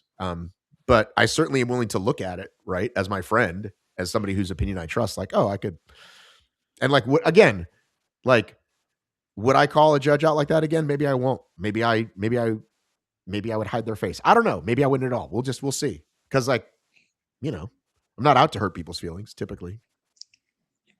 Oh, that's fair. And the only time I've ever called a judge out for judging, it was when a male athlete was hitting the bottom of the wall target and he just waved them through. But it's still on my feed. I use smiley face emojis to hide everyone's face because it was the motion that was important, not the person who was doing it. Again, Right. that's just me being me. Matt, I'm conscious of time, and you've probably got still a ton of London stuff to get to. So yeah, we can move on. I guess. I mean, listen, if something strikes me in the gut, I just have to like go right, which is not rare. Like, I mean, it's if I post something, it's usually because I have to. Some things it's just like, oh, let's post like this. Today I posted the audience numbers, but like sometimes, and last night, like after dinner, I was like, okay, there's too much going on with this fucking no comment stuff. So I spent, hours writing this thing. I was like, hey, Stacy, I'm going to go back to the back house and write this thing and probably share it in the morning. And what's interesting is, and what I think a lot of people, the most disappointing thing to me out of this is that if you notice at the end of the article, I said, hey, I wrote Mo last week because we kept saying we don't know how HYROX feels about Matt or the job he's doing. Like, we don't know. So I asked him, and this is before all this stuff happened, right? This was a week ago on the 15th. I said, hey, just so you know, I'm getting no comment a lot. Do you want to add anything? And he didn't write me back. So this is a known problem that exists, which is lack of clarity, lack of consistency. And so I'm going to write this article. And so I did. And in some ways it wasn't even news because we've already been talking about it. But I just wanted to, also for my own sake, like, let me just get everything in one place so that as these things go on, we know. And as I put in the article, as Isaac Sanderson said so well, this is this season problem. We have Warsaw, we have the world champs coming. I can't see how this doesn't continue to become an issue. I don't see how this is going to, like, who is going to be surprised if anything like this happens at Warsaw and or the world champs? Cheryl, your thoughts? I was fully expecting London to just go swimmingly. I actually really thought, I thought DC was, it was going to be in our rearview mirror, and I thought things are going to go great. And every time I turned around, it felt like people were angry about something. It was just frustrating. The notes I have are lack of predictable structure in relationships tends to breed frustration and resentment. Right. And I feel like that's what's happening in the community and this is just based on HYROX World posting innocuous posts about the outcome of the races and the comment section full of people just frustrated by not knowing what the rules are and just the lack of communication from HYROX in general. I don't feel like you're asking gotcha questions to HYROX. I feel like the answers could be simple and we would all move on. And the lack of information, I think, is breeding more resentment and frustration than just giving us the information. Tell us your logic behind why you do it, and we would probably not be talking about this today. Could you just help me out a second? Because again, I was probably way too close to this. There were some good things over the weekend, some bad things. Do you want to just go through each one to we might be here all night doing this? Well, I just so I thought we were done for the weekend, right? We had Hitty disposing of a packet, yeeting as Dave calls it, and we knew this had come up before, and I already asked about this rule before. Is it okay? Is it not okay? So we have that happen right on camera. Okay, littering is a very clear rule in the rule book, 2-minute penalty. But nothing happens. Whatever. the rest of the weekend happens. We're okay. The women's race happens. We're okay. Oh no, the wall ball thing happened, right? But again, that was during the race. They within moments of the race finishing, they I thought sorted that went well. right. Then like I'm ready to go to bed, not literally, but it's 8 p.m. here, so it's already midnight there, and I see this. We've taken back a spot we've awarded. And I was like, you've got to be fucking kidding me. And the first comment I see is, why am I just finding out about this from the person it happened to? And I'm like, are you like, come on, guys. Like, it's bad enough you did this. You couldn't call them first. You couldn't text them. You couldn't email them. Like in 2026, you can wait 5 minutes, right? Between 5 and 20 minutes, whatever it would have taken to absolutely get a word to this person to say, just we're gutted for this, but okay. I've since heard that they are in contact with them and their manager, but it's not really a thing. So that's the issue I have, is that, and again, where is the rule? If you go to the sled pull rule, there's no rule. If you go to, there's a list of like codes. What am I penalized for? Well, you're penalized a minute for this and 2 minutes for that. And Ian, because Ian's a lawyer, figured out, well, it says you can't course cut, and technically they cut the course so that you could apply it that way, right? And it's like, so as Cheryl said, I'm going to yell now. Just fucking say that. Just say, Matt, here's the rule they broke. Yeah, simple. We're not going to comment statement on this because what? I don't deserve the answer. I'm not important enough. I don't, you know what I'm saying? Like, what am I left to believe if all you ever say is, I can't tell you the answer, that I made a decision? And by the way, you, the HYROX audience, you don't deserve it either. Sorry. Right? Sorry, I got to. No, it's fine. I'm going to step back. I think we have to separate, Matt, your issue with apparently, for whatever reason, being out in the cold at the moment when speaking to HYROX. I can't speak to that. I've no clue. We have to separate that out with what kind of happened there. So, okay, I'm sorry. So you want to talk about the rule itself? Is that what you want to talk about first? Firstly, let's cover Hiddy. Hiddy's a nice, easy one. Hiddy's easy because multiple athletes came out and said at the briefing, we were told we can throw in a certain area. We were also told that in DC, but it doesn't change the fact that the rule book doesn't say that. And if I'm watching the race at home, why would I think I can't do that? That is an absolute fair point. There should be an Elite 15 rule book, but quite frankly, if they've told them they can do it in this elite race, amazing, awesome. Bear in mind, the rule book you're reading doesn't say anything about the elite format other than you can qualify for the elite. And I think it says in there may be different rules for the Elite 15. I'm fairly sure, I'm not going to look it up now, I've not got enough time, it's getting late. I'm fairly sure it says words to the effect of, yeah, in the Elite 15, maybe different rules, different course structures. Okay, so that's that. They were told they can do it. They can do it.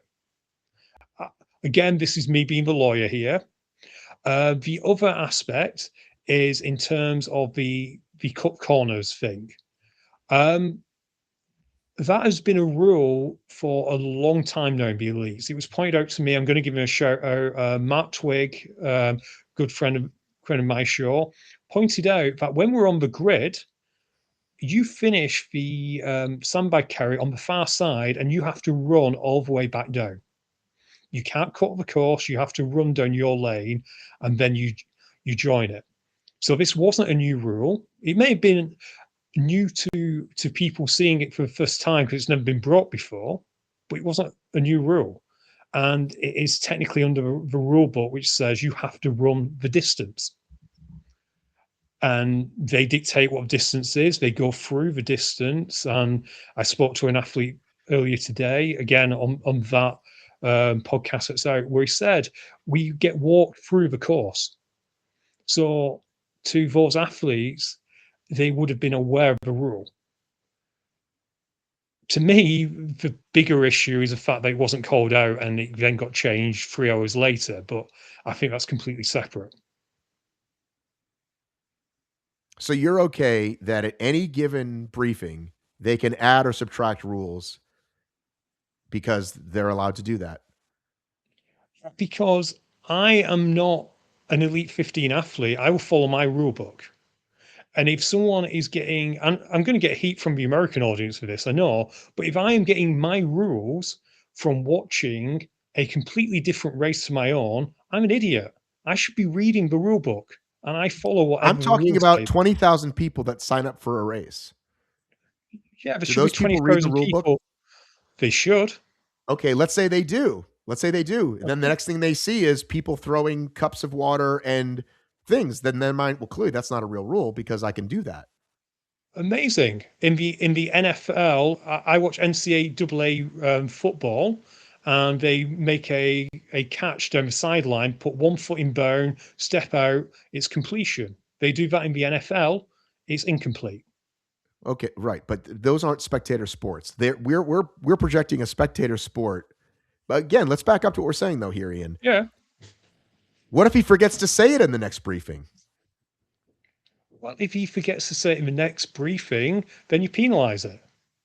But you see what I'm saying? He's going to say, no. I said it at the last briefing, so it's still a rule. Do you understand why you have to have? I'm surprised as the attorney that you are not focusing more on what's black and white versus this gray area of sometimes I say it, sometimes I don't.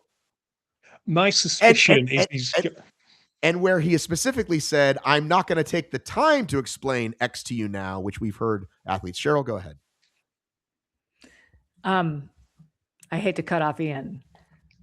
I think there's something to be said about having separate rules for these Elite 15 races. Absolutely. They should be written down. We should, and we should be informed as to what those rules are. And if asked why a penalty was or was not given, we deserve an answer. And I think none of those things are currently happening. Those are all simple fixes to breed trust in the sport, to lessen frustration from observers. I would have, the fact that Cole Learn is having to comment on posts to say elites are treated differently and elites have a different rule standard. He should not be in a position to have to do that. When the media reaches out to HYROX and says, why did Hitty get to throw garbage? They can say, because the elites don't have the same standard as the overall, mass participation sport. Simple, really simple. And when you say no comment, you are communicating that your question is invalid, that your feelings are invalid, that you don't deserve an explanation. And I don't think that breeds trust in the sport. I think it's very, very simple. And I will go one step further. Again, I know a lot of people don't read everything in the article.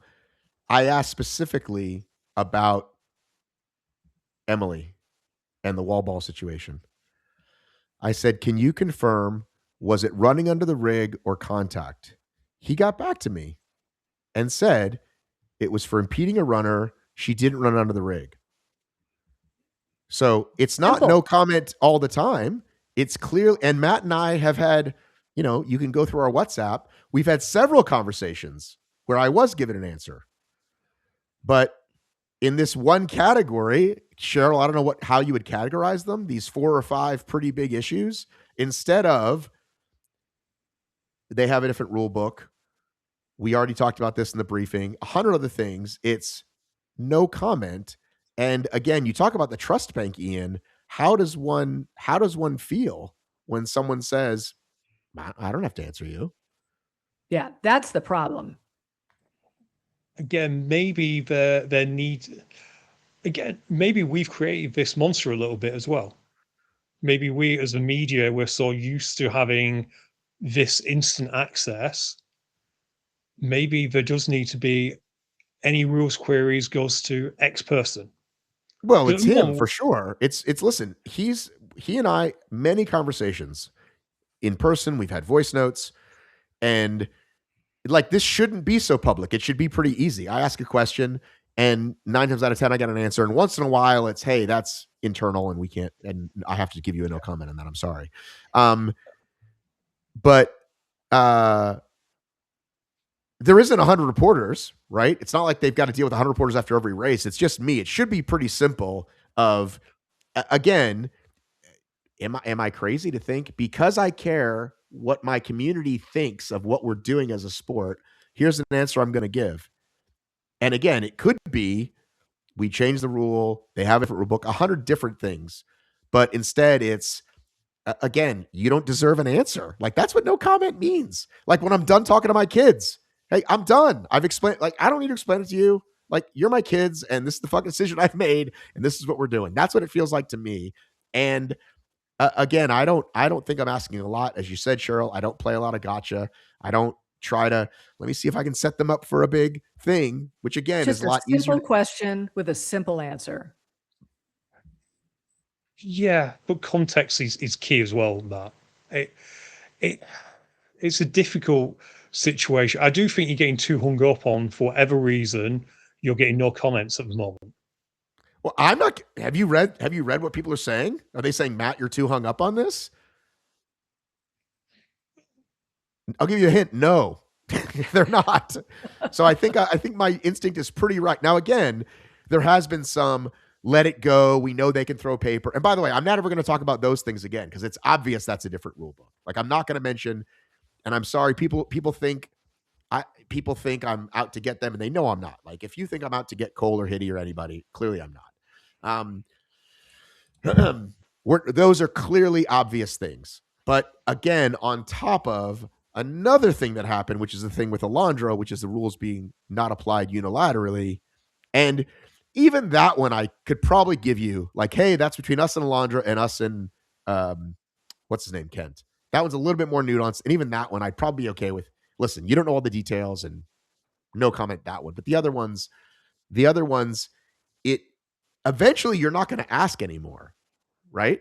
Like, why bother asking when you're going to get no comment every time? And as a media person, I don't think that's an unreasonable expectation is to ask a question about a sport ruling in the sport that I cover.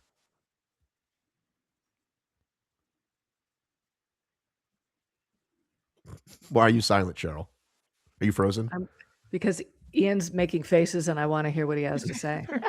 Well, I honestly, I don't have an answer because I don't know what your relationship is like with HYROX now, Matt. I don't know what your relationship is. But guess what? Guess what? It's called a professional relationship. It doesn't matter if you don't like me, right? You don't have to like me, Matt Locke or Mo or anybody. But like we're doing, it's a business. It's a professional relationship. It is, but we're gonna, again, I'm probably gonna upset you here.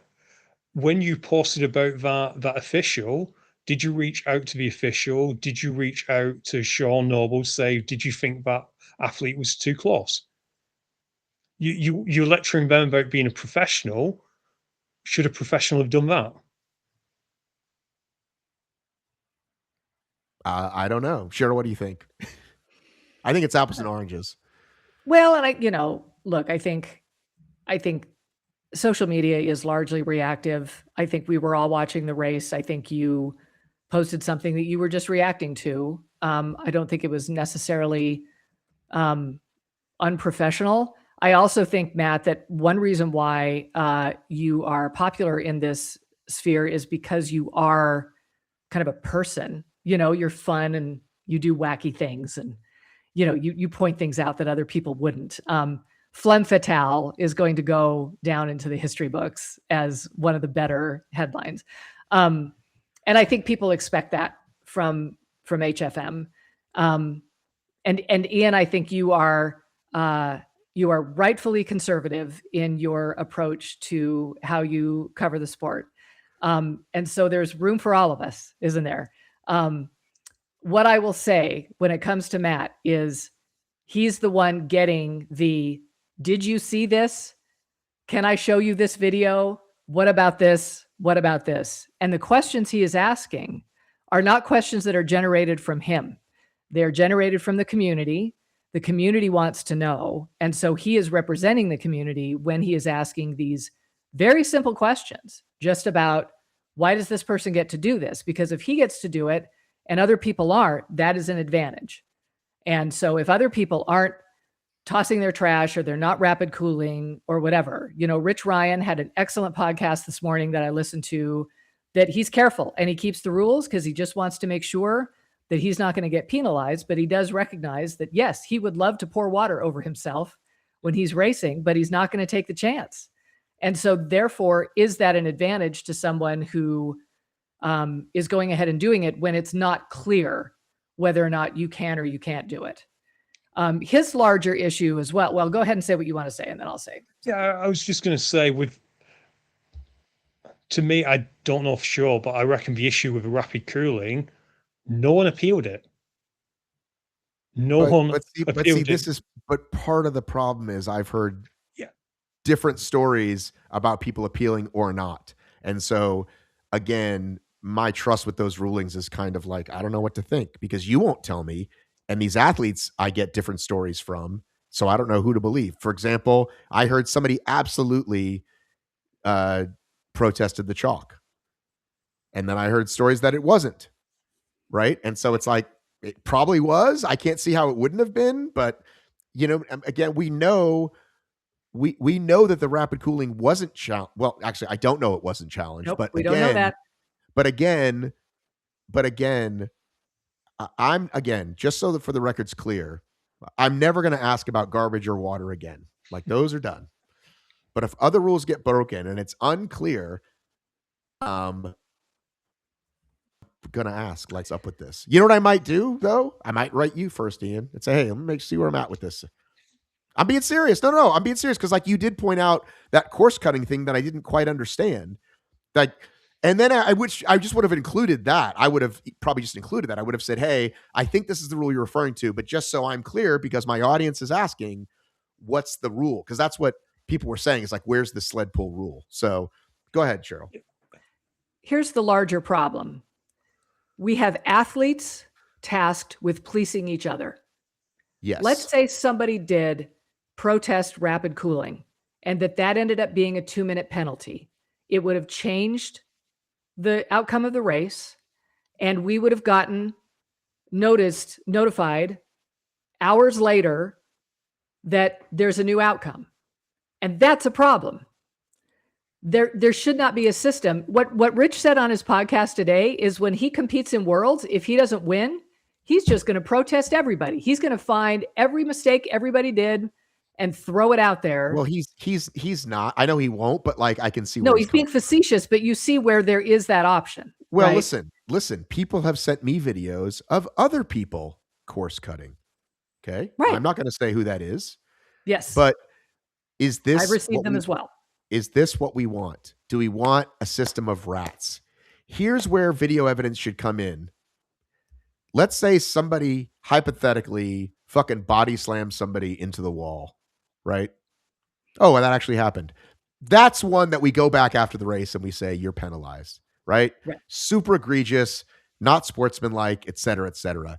This person turned right 3 seconds, maybe a second and a half sooner than they should have turned right. And if there were people in that lane, they wouldn't have even done it, but they just kind of, right? Shit like that.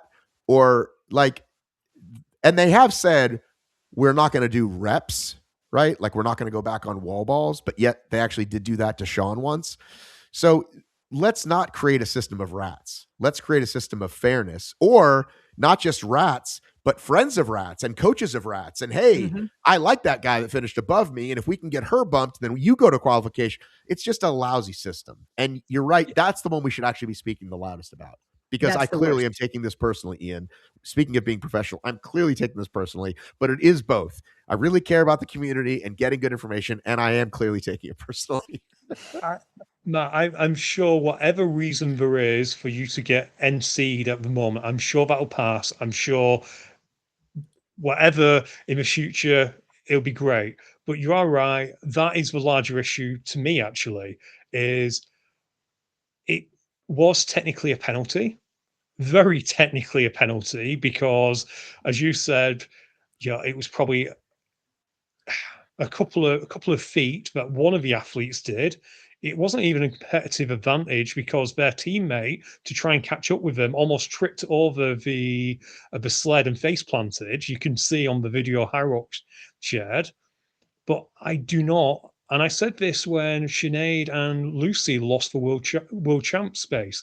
I do not like this system where you've got a bunch of mates watching everyone else ratting them, and I don't like it. But that's the current system. I might not like it, but that's the current system. Well, So and a half-second advantage from a team they beat by a minute, right? It's like that's the other part. Yeah, that's not sport, guys. That's not sport. No, and I don't know who protested. Probably doesn't matter. I kind of feel sorry for all 6 ladies involved in this because it was a right because it doesn't look great for them too, right? It doesn't look great for the women that got the spot. No, it looks terrible for all. You know, I don't know who was the genius who decided to find it. Yeah, I don't like it, but it is the system we've got. What I would add to that, if you're going to have this system, do presentations the next day, for the love of God. Please don't just hand out checks there and then on the stage. If you've got a system where you've got an hour to protest, wait until that hour's gone at the very least. Good point. Well, what have we learned though, Cheryl? What have we learned about what's important? You're going to need to help me with this. It's late in the show. I know this is a really long show. I'm okay. I'm okay with it though. Something that was said in the briefing, speaking of briefing, about what's really important during these races. Good TV. Good TV. It's great TV to hand people a check. Yes. So let's do that. Don't have, don't just go back. It's like, again, Rich's excellent commentary today. It's like having an NFL game and retroactively saying, oh, we missed this call. We're going to change. Right. And that's why I think the only missed calls should be, again, like somebody did some really shady shit. Physical aggression. Yeah. Or something probably bad one that's like, I don't know how we missed this, but right.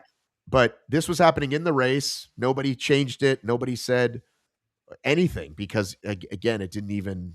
And I don't know what they would have done. Would they say go back and run straight? Like, can they do that? Is that part of a rule? Like, I don't even know. And I'm not going to send that email because I'll probably get no comment. But right, like if somebody did see it and say actually go back, it's like if you do one sled thing too soon, like they tell you to go do another one, right? Yeah, but didn't Melanie Maurer get completely disqualified for not completing a sled lane? But like if you do the open race, typically they don't. And I assume in the thing they'd usually tell I think the judge would say, no, go and do it one more. Yeah. There's things to be worked on if they want this to be an Olympic sport. Can we just stop saying that? I don't care about that at all. No, but they clearly do, and yet they're not acting like they are, right? They're not doing the things that you would need to do to show that you're ready for a world stage. When they have little stuff like this going on. But I'm so burnt on because of the OCR thing. I'm sorry. I just have such a bad taste. It's like, can we just not even talk about this as a stupid goal? Well, look, if it is your goal, then start acting like it is all I'm saying. That's all I'm saying. In the Olympics, they still do review things. I'm fairly sure the medal ceremony is later in the day, but it will still review things. So I don't necessarily think that it can't be an Olympic sport because they review things. I do think they need to improve on the system. I do think it was a complete tragedy that Lauren and Charlie, I just realized we're not even name checked the poor girls, but they found out one via social media and I understand the other one via phone call. I think that's tragedy. Although, Matt, I think me and you probably have a little bit of a blame on that. Yeah, I know. In that, yes, I imagine HYROX are definitely going to learn from that. But it wouldn't surprise me if part of the thinking of posting it up early on their feed was they didn't want the news to leak out to me or you, and for it to then go up before HYROX had said it. Yeah, again, but again, like speculation on my part. Right. I mean, but again, it's not, hey, let's doesn't not make tell it. anybody.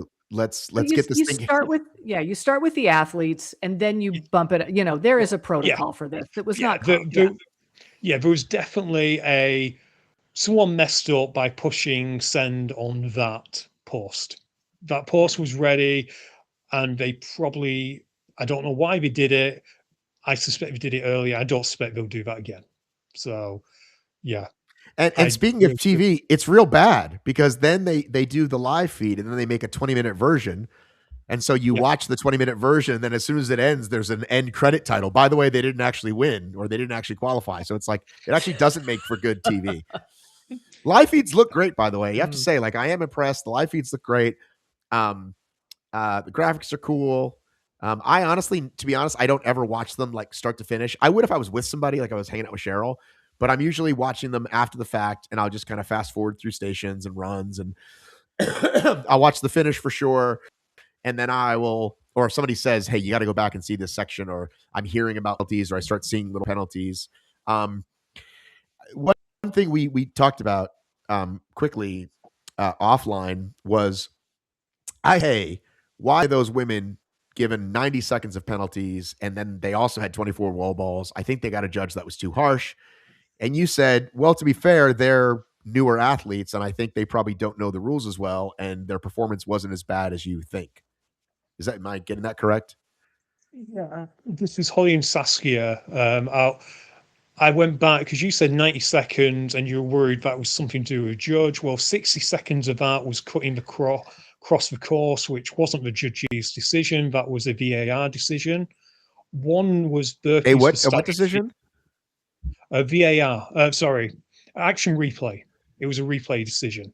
That came from the booth. So they were. So the booth showed it. No. So the booth showed it, and so then HYROX then added it. They do have a referee watching the feed. Oh, the booth, like New York for the NFL.